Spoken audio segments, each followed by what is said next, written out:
I really need to record this video before anybody else dies.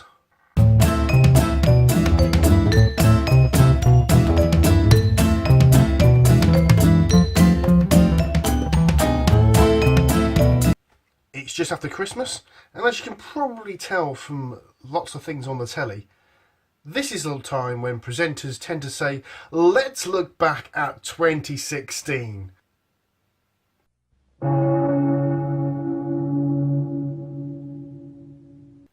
The most noticeable thing this year has been the amount of celebrity deaths. People who were famous recently, a long time ago, whatever, a lot of them have died this year. I'm just going to run through a few here that I know. There's a lot more that I didn't really know about. But let's say Paul Daniels, David Bowie, Alan Rickman, Sir Terry Wogan, Ronnie Corbett, Victoria Wood, amazing comedian. Her Ballad of Barry and Frida was the best comic song ever written, in my opinion. Andrew Sachs, Gene Wilder, that's right, Mr. Wonka himself, Carolina Hearn, Muhammad Ali, Prince, Jimmy Young, Peter Shaffer. Then after Christmas, we've already had George Michael and Liz Smith. According to the BBC, there's already been 45 obituaries read out on the news this year. But you know, there's only a few days of 2016 remaining. Let's hope that we don't have any more. Carrie Fisher as well? Oh,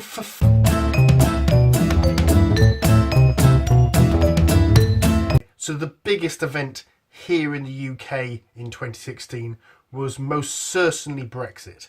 Now I realise that this is a video about all the bad things in 2016 and it's a bit controversial. Some of you who are watching this probably think that Brexit is a good thing, and that's fine and that's your choice. I think it's a bad thing, hence why it's in this video. So I'm going to read to you now my reaction on Facebook the day after the UK voted to leave the European Union.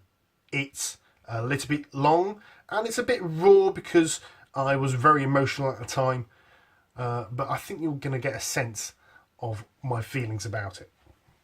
This is going to be a very long post. What can I say?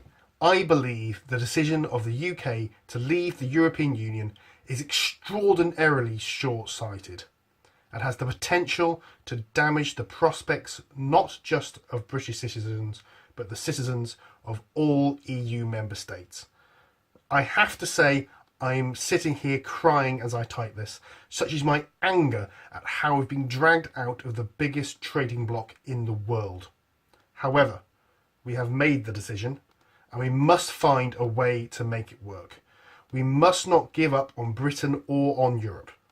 I genuinely hope that everything will be all right, that this vote doesn't trigger a rise of far-right nationalism in the UK and across Europe, that we can bring our country back together, that this isn't the moment that the UK either breaks apart or isolates it from the world.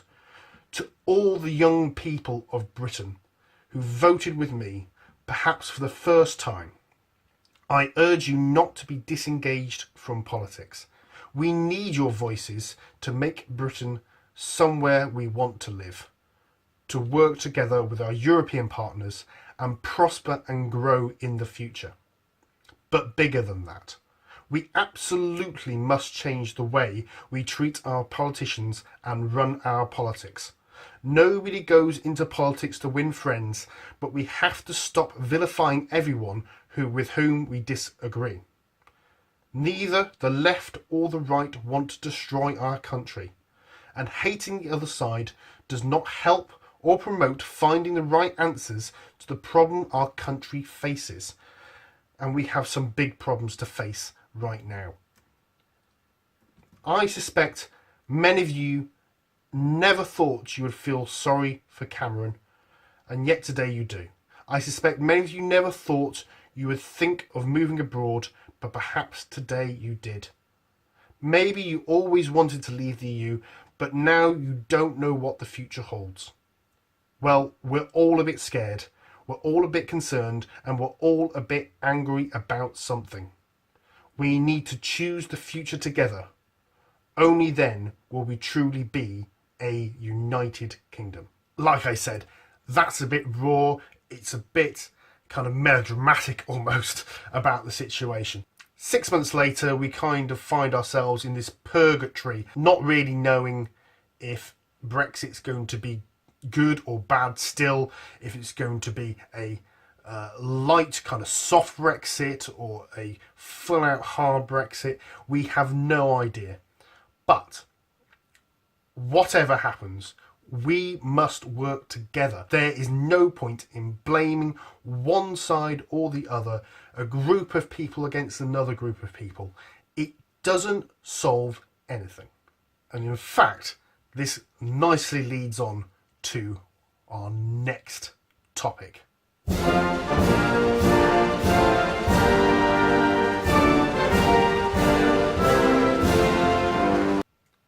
That's right, Trump. Oh, America. So, a bit like Brexit, the reason why Donald Trump was elected is because of a dissatisfaction with politics, with how, with globalization, and with how the so-called elite run the world. And I don't think that can be ignored. It shouldn't have been ignored before the Brexit vote, but it was. It shouldn't have been ignored at all before we got to Trump. We should have seen this coming.